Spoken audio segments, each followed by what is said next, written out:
Haleluya, puji Tuhan. Silakan duduk Bapak Ibu Saudara, selamat pagi semua, shalom. Apa kabar saudara? Sehat ya semuanya Bapak Ibu ya, puji Tuhan ya. Oke, dalam kebaktian yang kedua ini saya ingin menyambung atau melanjutkan pembahasan saya. Tadi saya membahas dalam kebaktian yang pertama bahwa hidup ini adalah perjalanan. Hidup ini bukan jalan-jalan. Kasih tahu sebelahnya, hidup bukan jalan-jalan bro. Hidup ini perjalanan. Haleluya. Amin. Banyak orang salah memahami, mereka berpikir hidup ini cuma jalan-jalan aja. Enggak, hidup ini bukan jalan-jalan, hidup ini adalah perjalanan. Apa bedanya jalan-jalan sama perjalanan? Jalan-jalan cuma untuk senang-senang. Itu sebabnya banyak orang hidupnya cuma dangkal. Dia berpikir cuma hidup ini cuma untuk senang-senang. Makanya ketika hidup menawarkan sesuatu yang tidak menyenangkan, dia kecewa, dia menyerah, dia putus asa dan sebagainya. Dia mengeluh. Kenapa? Karena kita berpikir hidup ini adalah jalan-jalan. Enggak, hidup ini adalah perjalanan. Amin. Ada saatnya menyenangkan, ada saatnya juga tidak menyenangkan. Tapi yang pasti, apa yang membedakan perjalanan dengan jalan-jalan? Jalan-jalan sudah nggak perlu tujuan bisa. Tapi perjalanan itu sudah butuh tujuan. Saya ulang, nggak apa-apa. Saya sabar menghadapi saudara kan. Jalan-jalan itu saudara nggak perlu tujuan juga bisa. Pernah nggak ketemu orang yang saudara kenal? Bro, sini ngapain? Enggak, iseng jalan-jalan aja. Pernah ya ketemu kayak gitu? Jadi jalan-jalan itu saudara nggak perlu tujuan juga nggak apa-apa. Cuma untuk senang-senang kok. Tapi yang namanya perjalanan, saudara harus punya tujuan. Kalau saudara melakukan perjalanan tanpa tujuan itu namanya orang gila Pak. Pernah lihat nggak orang, bukan orang gila, sekarang nggak boleh. ODGJ ya gitu kan, ODGJ nggak boleh kan, kita disomasin. ODGJ, orang dengan gangguan jiwa, ya itu yang lebih tepat ya. Pernah lihat orangnya? Di jalan kesana kemari, nggak ada tujuan. Coba lihat wajah samping kanan kirinya. Nggak ada kan wajah ODGJ kan, sudah nggak ada kan, saya ingin pastikan nggak ada kan. Oke, seperjalanan itu butuh tujuan. Nah tadi dalam kebaktian yang pertama saya membahas ini kepada jemaat Tuhan yang hadir di kebaktian. Dalam perjalanan ini Tuhan kan ingin membawa kita kepada tujuannya. Nah berulang kali saya sudah beritahu kepada saudara jemaat ini, saya berulang kali setiap hadir di tempat ini. Kayaknya saya nggak akan bosan deh nyampein itu. Apapun khotbah saya selalu ujungnya pasti ke situ bahwa tujuan Tuhan buat kita kan bukan sekedar mati masuk sorga kan. Tapi tujuan Tuhan buat kita adalah menjadikan kita serupa dan segambar dengan Dia. Supaya kemudian kita bisa berkuasa dan memerintah bersama dengan Tuhan. Jadi Tuhan ingin memastikan kita ada dalam perjalanan ini dan sampai kepada tujuan. Sebabnya Dia menyiapkan fasilitas untuk kita. So kemudian kita bisa sampai kepada tujuan Tuhan. Itu saya bahas dalam kebaktian sebelum ini. Nah dalam kebaktian ini saya tertarik untuk membahas kepada saudara bahwa Tuhan ingin memastikan kita sampai kepada tujuan-tujuannya atau tujuan Tuhan buat hidup kita. Karena ini adalah perjalanan. Itu sebabnya Dia menyediakan kepada kita sebuah kekuatan untuk kita bisa sampai kepada tujuan. Kalau saudara pernah membaca, ada seorang perenang perempuan yang sangat hebat namanya Florence Chadwick. Florence Chadwick adalah seorang wanita atau seorang perenang perempuan yang hebat sekali.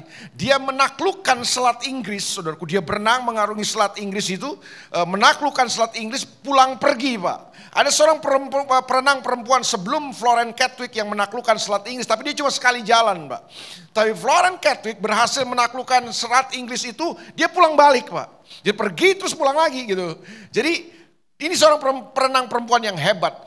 Tapi dia nggak puas setelah dia menaklukkan Selat Inggris bolak-balik itu. Kemudian dia ingin memberi catatan yang sangat luar biasa dalam karirnya. Itu sebabnya dia berusaha untuk menaklukkan sebuah selat, sebuah perairan dari Pulau Catalina ke pantai California di Amerika. Jadi dia tertantang untuk membuktikan kemampuannya. Itu sebabnya dia melatih dirinya, dia mempersiapkan diri dengan baik. Dan pada tahun 1952, di sebuah musim dingin tahun 1952, Florence Chadwick berusaha untuk menaklukkannya. Setelah persiapan demi persiapan, dia mulai berenang. Dan tahukah saudara, waktu itu musim dingin, air laut itu dingin, itu lautan Atlantik itu. dingin banget. Dan dia telah berenang 15 jam, Pak. Berapa? Bukan 15 menit, 15 jam dia sudah berenang mengarungi laut itu. Di tengah cuaca yang buruk, kabut tebal, cuaca dingin, saudaraku. Dia berusaha menaklukkan. Setelah 15 jam berenang, kemudian Florence Kettwig memberi aba-aba buat pelatihnya. Dia menyerah, dia berhenti. Kemudian dia dinaikkan ke kapal, ke perahu yang mengiringi dia, di mana pelatihnya ada. Kemudian dia sampai ke pantai California. Wartawan sudah tunggu. Wartawan tanya, kenapa kamu gagal? Kenapa kamu berhenti? Dia bilang gini, Florence Kettwig bilang gini, saya berhenti, saya gagal. Bukan karena saya tidak mampu berenang lagi. Dia punya kekuatan, dia masih punya kekuatan untuk berenang. Tapi kenapa dia memutuskan untuk berhenti? Dia bilang begini, karena saya tidak bisa melihat tujuan yang ada di depan. Karena kabut waktu itu tebal, dia nggak bisa melihat apapun kecuali kabut yang tebal itu. Dan ternyata gini, kegagalan dia untuk bisa melihat tujuan di depannya telah membuat dia akhirnya frustasi dan dia memutuskan untuk berhenti dalam perjalanannya menaklukkan perairan itu. Apa yang kita bisa petik dari pelajaran kisah ini adalah gini. Saya khawatir ada banyak orang Kristen hari ini. Kita memutuskan untuk berhenti dan menyerah dalam perjalanan kita. Mengiring Tuhan. Ada beberapa orang saya ketemu gini. Karena kecewa dengan seseorang, mereka berhenti melayani. Mereka udah gak mau lagi ke gereja. Udahlah gak pakai gereja-gerejaan. Ada berapa banyak orang yang hari ini sudah tinggalkan Tuhan. Kecewa, frustasi dengan kehidupan, putus asa dan lain sebagainya. Kenapa sih bisa begitu? Sederhana jangan-jangan. Bukan karena masalah saudara yang berat. Bukan karena persoalannya berat. Bukan karena saudara gak punya kemampuan lagi untuk berjalan sebenarnya. Tapi persoalan terbanyak dari kita adalah kita gak bisa melihat tujuan yang ada di depan kita. Makanya waktu saudara gagal menemukan tujuan saudara akan kehilangan kekuatan yang dahsyat dalam kehidupan. Itu sebabnya nih saya mau beritahu kepada saudara bahwa dalam perjalanan ini Tuhan mau supaya saudara mengerti tujuan saudara. Saudara bisa melihat tujuan yang ada di depan saudara. Apa yang Tuhan sedang siapkan dan sediakan buat saudara. Dan waktu kita punya cara pandang yang benar untuk bisa melihat tujuan Tuhan buat kita. Di situ kita punya kekuatan. Dan kekuatan itu namanya adalah pengharapan. Coba bilang sama-sama, pengharapan. Pengharapan itu apa sih? Pengharapan itu adalah kekuatan yang kita bisa miliki untuk kita bisa mampu melewati semua situasi kita. Karena kita bisa memandang dan melihat tujuan Tuhan buat kita. Sekali lagi, Florence Kettwig berhenti karena dia gagal untuk melihat tujuan. Itu sebabnya dia frustasi. Dia nggak merasa ada harapan di situ. Bukan dia tidak mampu sebenarnya, saudaraku. Dia masih punya kekuatan, tapi tiba-tiba gini kemampuan dan kekuatannya tiba-tiba tersedot habis. Hanya karena gini dia gagal untuk melihat tujuan yang ada di depan. Padahal, saudara tahu nggak? Di titik di mana dia menyerah, dia berhenti, dia angkat tangan. Jarak dia menyerah itu dengan pantai California itu cuma 800 meter lagi. Sayang banget. 800 meter lagi dia bisa sampai. Dia bisa menaklukkan. Dan dia punya catatan rekor yang luar biasa. Tapi dia berhenti karena dia gagal untuk melihat tujuan yang ada di depannya. Makanya gini, kalau Florence Kettwig tahu bahwa pantai California itu cuma tinggal 800 meter lagi, wah dia akan berenang. Apapun dia akan habis-habisan. Betul gak saudara? Hari ini saya berdoa supaya dalam perjalanan saudara bersama dengan Tuhan dalam kehidupan ini, saudara akan sampai kepada tujuan-tujuan Tuhan. Karena saudara tetap memiliki kekuatan. Apa kekuatan kita? Salah satu yang Tuhan sediakan adalah pengharapan. Oke, coba kita lihat satu ayat dalam Alkitab kita. Efesus pasal yang pertama. Efesus pasal yang pertama. Coba kita lihat ayat yang ke-18, tapi kita baca mulai dari ayat 15 supaya kita bisa mengerti konteksnya ya. Efesus pasal yang pertama ayat yang ke-15 sampai ayat yang ke-18, tapi hari ini saya nggak tertarik untuk membahas ayat 18 kepada saudara. Oke? Ayat 15 kita baca. Karena itu setelah aku mendengar tentang imanmu dalam Tuhan Yesus dan tentang kasihmu terhadap semua orang kudus, Aku pun tidak berhenti mengucap syukur karena kamu, dan aku selalu mengingat kamu dalam doaku, kata Paulus ya. Dan meminta kepada Allah Tuhan kita, Yesus Kristus, yaitu Bapa yang mulia itu, supaya Ia, jadi ini doanya Paulus buat jemaat. Dia berdoa sama Tuhan buat jemaat Efesus, supaya jemaat Efesus Tuhan kasih apa katanya? Supaya Tuhan memberikan kepada jemaat, apa katanya? Roh hikmat dan wahyu untuk mengenal Dia dengan benar. Tapi yang kedua doanya apa? Ini dia. Dan supaya Ia menjadikan mata hatimu terang. Coba bilang sama-sama, mata hatimu terang. Oh, berarti gini Pak, kita bukan hanya berjalan dengan mata, dengan melihat dengan mata yang ada di sini. Ternyata gini, kita perlu berjalan dalam kehidupan dengan mata hati. Persoalan terbanyak dari orang adalah kita punya mata jasmani yang terang, tapi kita punya mata hati gelap, Pak. Itu yang membuat kita nggak bisa lihat hal-hal yang Tuhan siapkan di depan kita, tujuan-tujuan yang Tuhan sedang siapkan buat kita. Jadi untuk bisa melihat tujuan-tujuan Tuhan dalam hidup kita, nggak hanya saudara butuh mata jasmani ini, yang diperlukan justru adalah mata hati. Dan sayangnya hari ini ada banyak orang yang mata hatinya tertutup oleh ilah zaman ini katanya. Oleh kesenangan-kesenangan zaman ini, oleh hal apapun yang coba dunia tawarkan buat kita. Dan seringkali iblis dan dunia ini ingin mengaburkan mata hati kita sehingga kita gagal untuk melihat tujuan-tujuan yang Tuhan siapkan buat kita. Terbanyak kita gini cuma mengejar kesuksesan, mengejar kaya, banyak uang, banyak doi. Karena kita pikir gini, semua mulus asal ada fulus. Pengejaran kita itu, saya tidak anti kaya, saya tidak anti sukses. Bagus-bagus saja kalau saudara kaya dan sukses. Ya saya berdoa supaya saudara kaya dan sukses lah. Tapi kan bukan itu tujuan kita kan. Sukses dan kaya bukan tujuan kita. Kurang. Karena terbanyak, saya curiga hari ini, terbanyak mimbar Kristen hari ini cuma memberitakan itu. Percaya Yesus, rajin kebaktian, bayar perpuluhan supaya hidupmu diberkati, sukses kaya, dagangan laris, enteng jodoh. Apa-apaan sih, kita udah kayak Gunung Kawi aja gitu.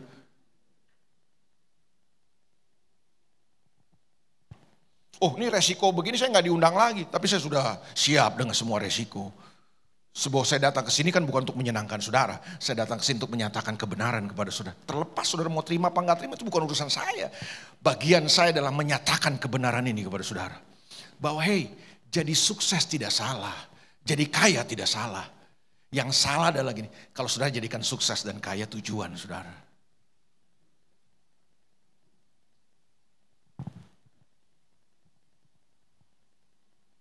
Makanya gini, sama seperti Paulus berdoa buat jemaat, saya juga berdoa buat saudara. Supaya Tuhan menjadikan kepada saudara atau memberikan kepada saudara mata hati yang terang. Supaya apa? Supaya apa? Untuk apa saudara punya mata hati terang? Supaya gini, supaya apa nih? Agar kamu mengerti. Coba bilang sama-sama, mengerti. Udah gak kenceng, gak kompak lagi. Supaya mengerti. Kamu understanding. Supaya saudara punya understanding. Ternyata gini, saudara belajar di sekolah, di universitas, bagus. Saudara punya gelar S1, S2, S3, S apapun lah. Itu bagus. Tapi saudara cuma tahu kan. Berapa banyak saudara hari ini yang mengerti bahwa gini, ada sesuatu yang paling penting daripada sekedar saudara tahu. Saudara harus punya understanding. Nah understanding ini, pengertian ini saudara gak bisa dapat di bangku kuliah. Pengertian ini adalah sesuatu yang saudara cuma dapat ketika Tuhan menerangi mata hati saudara. Karena ini gak bisa saudara lihat dengan mata jasmani, saudara cuma bisa melihat dengan mata hati saudara. Mungkin terlepas gini, saudara mungkin gak pendidikannya tinggi, gak berpendidikan tinggi, mungkin saudara gak sekolah tinggi gitu kan. Tapi Saudara bisa jadi orang yang punya mata hati terang dan bisa mengerti. Sebaliknya ada orang-orang yang mungkin pinter secara intelektualitas, secara akademis mungkin pendidikannya tinggi, tapi mata hatinya gelap, Pak.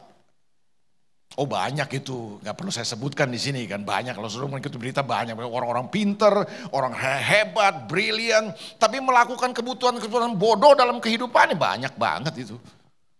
Kenapa gitu? Kurang pinter apa dia? Tapi kenapa bisa melakukan pilihan dan keputusan yang bodoh dalam kehidupannya? Sederhana, karena mata hatimu gelap, Pak. Waktu mata hatimu gelap, kamu gak punya understanding dalam kehidupan. Kamu cuma punya pengetahuan, tapi kamu gak punya understanding. Mengerti apa, Pak? Katanya. Mengerti, katanya. Pengharapan apakah? Pengharapan apakah yang terkandung dalam panggilannya? Betapa kayanya kemuliaan, bagian yang ditentukannya bagi orang-orang kudus. Kekayaan kita yang hebat itu bukan terletak pada berapa banyak uang dan harta yang saudara miliki. Bukan terletak pada banyak atau berapa tinggi jabatan yang saudara bisa raih dalam kehidupan. Tapi Alkitab bilang ini, betapa kayanya kemuliaan yang disediakan bagi kita sebagai orang-orang kudus. Saya berdoa supaya saudara hari ini punya understanding, pengertian bahwa begini, bahwa dalam panggilan Tuhan buat hidup kita ini, di dalamnya ada sebuah pengharapan yang luar biasa, dan pengharapan inilah yang akan menjadi kekuatan buat kita untuk terus berjalan sampai kepada kemuliaan Tuhan. Izinkan saya berhenti di sini. Saya berhenti dulu di sini, saya akan lanjutkan nanti. Tapi sebelum saya lanjutkan, saya berhenti di sini untuk memberi penjelasan kepada saudara. Kapan-kapan saudara baca Alkitab saudara secara naratif. Jangan baca Alkitab cuma sekedar caplok sini, comot sana, comot sini. Jangan. Cuma sekali-sekali saudara baca secara naratif Alkitab saudara, atau saudara menarasikan Alkitab. Alkitab ini sebuah narasi, Pak. Ada narasinya Alkitab ini, dari Kejadian sampai Wahyu, itu sebuah kitab yang nyambung, Pak. Ada benang merahnya, ada narasinya tuh. Nah sekali-sekali saran saya, bacalah Alkitab secara narasi. Menarasikan Alkitab itu penting. Nah secara cepat saya mau bagikan kepada saudara sebelum saya lanjutkan lagi apa yang saya mau bahas tentang pengharapan ini kepada saudara. Nah saya mau jelaskan ini kepada saudara. Ada narasi yang pertama, ada 4 narasi besar Alkitab. Ada berapa? Ada 4 narasi besar dalam Alkitab kita. Kalau sudah baca Kejadian sampai Wahyu ada 4 narasinya. Yang pertama, secara cepat aja. Narasi yang pertama Alkitab adalah ada penciptaan. Coba sama-sama, penciptaan. Jadi narasi yang pertama dari Alkitab apa? Penciptaan. Bahwa Allah menciptakan langit dan bumi. Allah menciptakan segala sesuatunya. Allah menciptakan cakrawala, Allah menciptakan terang, Allah menciptakan darat dan laut. Allah menciptakan tumbuhan, hewan, apalagi. Banyak yang Allah ciptakan. Baru hari yang ke-6 Allah menciptakan manusia menurut gambar dan rupa Tuhan. Betul? Oke, kalau multimedia bisa bantu saya, tolong ditunjukkan ayatnya Kejadian 1:26. Ini Tuhan menciptakan manusia kan. Berfirmanlah Allah, baiklah kita menjadikan manusia menurut gambar dan rupa kita. Jadi sejak awal Tuhan sudah menetapkan sebuah tujuan. Tuhan sudah menetapkan sebuah rancangan buat manusia. Manusia belum diciptakan, tapi dia sudah tetapkan tujuan dan rancangannya. Bahwa Tuhan menciptakan manusia bukan karena iseng. Dia ciptakan manusia bukan karena kurang kerjaan di sorga kan. Dia ciptakan manusia dengan sebuah tujuan dan rancangan. Apa tujuannya? Ini dia. Manusia diciptakan menurut gambar dan rupa Tuhan supaya manusia bisa berkuasa, supaya manusia bisa memerintah. Oke? Ini narasi yang pertama dalam Alkitab kita. Nah, Tuhan menciptakan manusia menurut gambar dan rupa Tuhan, itu maksudnya apa, Pak? Itu kata yang digunakan adalah Salem dan Demut itu dalam bahasa Ibrani itu. Itu Salem dan Demut itu punya pengertian begini. Bukan Tuhan menciptakan saudara dan saya kayak tampang kita kayak Tuhan. Bukan. Waduh. Kalau tampang Tuhan kayak saudara saya gak mau percaya Tuhan. Benar ya saudara?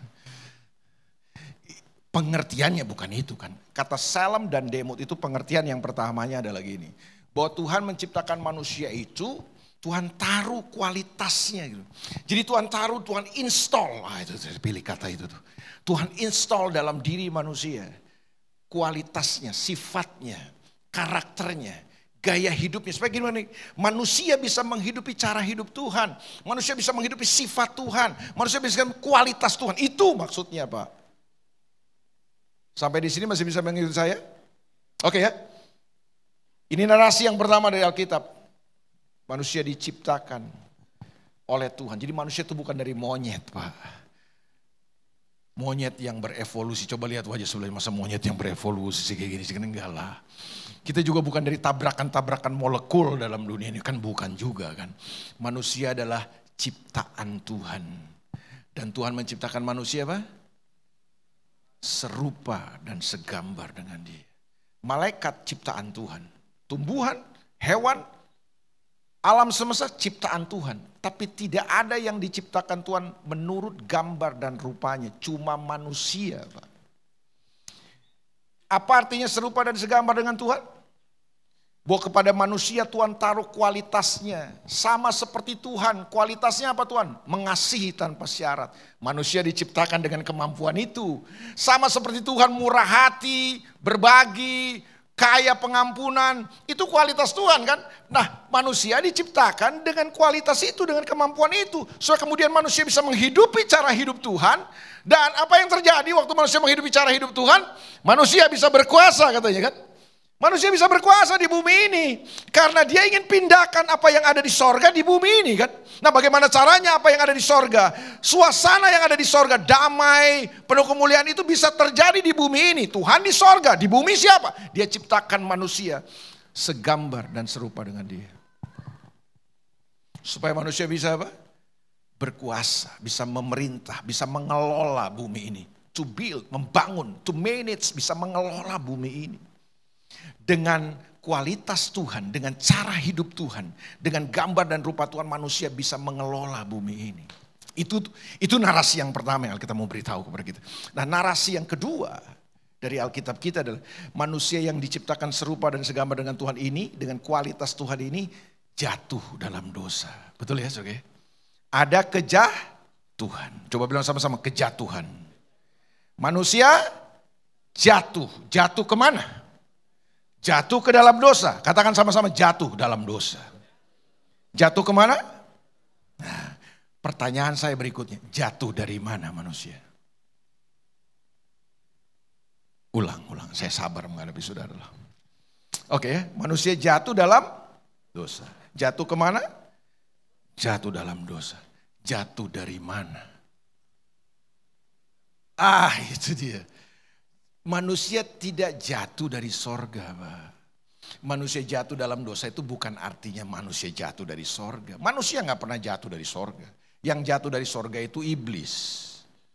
Manusia tidak jatuh dari sorga. Jatuh dalam dosa, tapi bukan jatuh dari sorga kan. Bertahun-tahun ini yang diajarin ke kita kan. Makanya tujuan kita cuma mati masuk sorga aja gitu. Bahwa saya nggak mengajarkan bahwa kita nggak akan ke sorga. Saya hari ini mati bersama dengan Tuhan di sorga. Tapi kan bukan tujuannya itu kan. Bahwa manusia jatuh dalam dosa, ya manusia yang diciptakan serupa dan segambar dengan Tuhan jatuh dalam dosa. Tapi bukan jatuh dari sorga. Manusia jatuh dari kemuliaan. Jatuh dari keserupaan dengan Tuhan itu. Rupa dan gambar Tuhan rusak dalam diri manusia. Sejak hari itu manusia menghidupi sebuah kualitas yang gak berkualitas gitu. Manusia menghidupi hidup yang gak berkualitas. Gak ada kualitas Tuhan lagi. Daripada mengasihi, manusia kemudian lebih mudah membenci sesamanya. Manusia mudah menghakimi sesamanya. Daripada memberi, berbagi, murah hati. Manusia semakin egois, semakin pelit, semakin mementingkan diri sendiri, semakin individualistis. Itu yang terjadi waktu manusia jatuh dalam dosa. Kualitas Tuhan rusak, hilang dari hidup manusia. Roma 3:23, sebab semua orang telah berbuat dosa, telah kehilangan sorga atau kemuliaan. Bukan sorga kan? Kemuliaan Tuhan. Apa itu kemuliaan? Kemuliaan itu bahasa Ibraninya memakai kata kabot yang punya arti the quality of something. Berarti kalau kemuliaan Tuhan itu kualitas Tuhan tuh maksudnya. Jadi narasi yang pertama apa? Saya berharap saudara cerdas nih. Penciptaan, oke? Narasi yang kedua. Manusia yang diciptakan serupa dan segambar dengan Tuhan itu jatuh, ada kejatuhan. Nah narasi yang ketiga, Karena ada kejatuhan, makanya ada penebusan. Ada keselamatan kan Pak. Manusia yang jatuh dalam dosa ini, manusia yang gak berkualitas ini, manusia yang terpuruk ini, kemudian ditebus oleh Tuhan. Makanya isu dosa itu bukan saudara berbuat jahat. Saya pelajari isu dosa itu apa sih? Saudara keluar dari tujuan dan rancangan Tuhan. Makanya kata yang dipakai itu hamartia dalam bahasa Ibrani perjanjian lama itu. Hamartia itu bukan berbuat jahat. Hamartia itu meleset dari tujuan itu. Manusia keluar dari tujuan Tuhan. Pernah lihat pesawat jatuh ya Pak? Atau pernah dengar pesawat jatuh? Itu kenapa pesawat jatuh itu? Ya banyak faktornya, tapi yang paling inti kalau pesawat itu jatuh apa? Meleset dia keluar dari tujuannya kan gitu kan. Itu manusia tuh. Makanya kalau gini loh, kalau dosa isunya cuma berbuat jahat diselesaikan dengan perbuatan baik dong. Enggak, dosa bukan isunya sekedar berbuat jahat. Isu utama daripada dosa adalah perbudakan sebenarnya. Saudara berganti cara hidup tuh. Makanya penyelesaiannya bukan dengan perbuatan baik. Penyelesaiannya apa? Saudara mesti ditebus. Saudara mesti diangkat. Saudara mesti dibayar itu.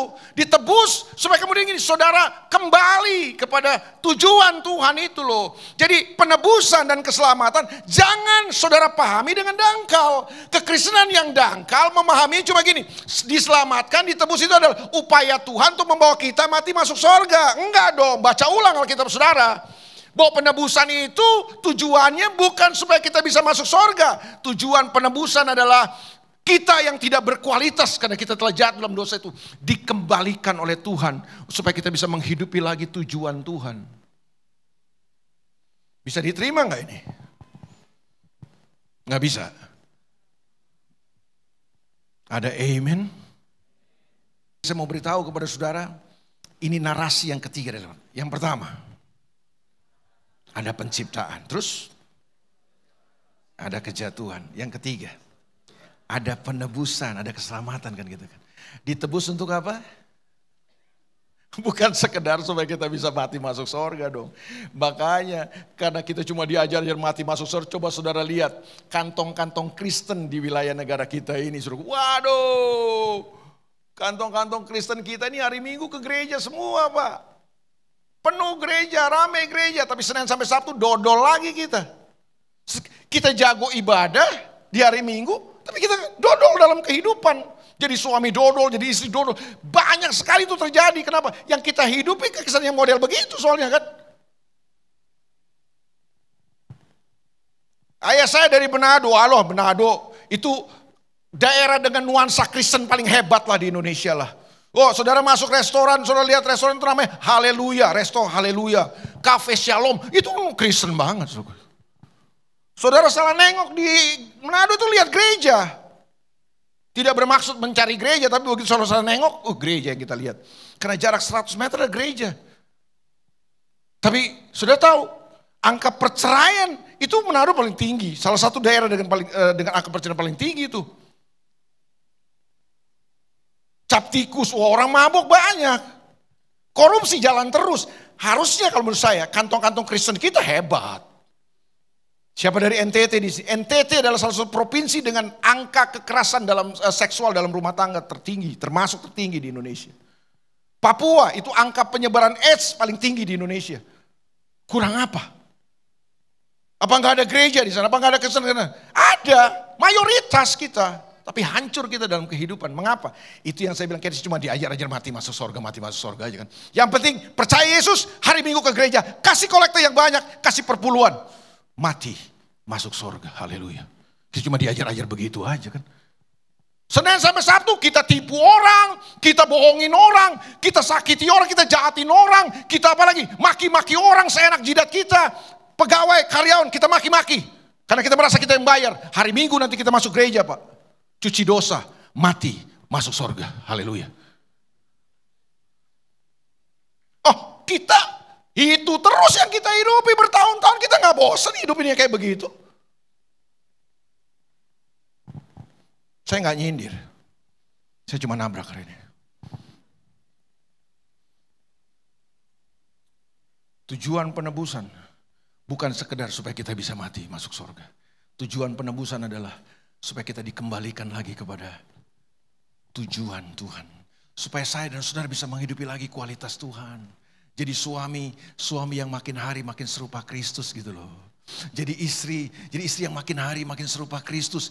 Jadi pengusaha yang makin hari makin serupa Kristus. Jadi pendeta yang makin hari makin serupa Kristus. Bukan rebutan jabatan, money politik dan lain sebagainya, bukan. Supaya saudara nggak tersinggung, kan saya nyinggung diri saya juga sendiri kan gitu kan. Supaya kita sama-sama tersinggung lah. Bagus kalau kita tersinggung, kita cepat bertobat akhirnya kan. Daripada saya udah khotbah keras begini, saudara nggak tersinggung kan, itu berabe itu.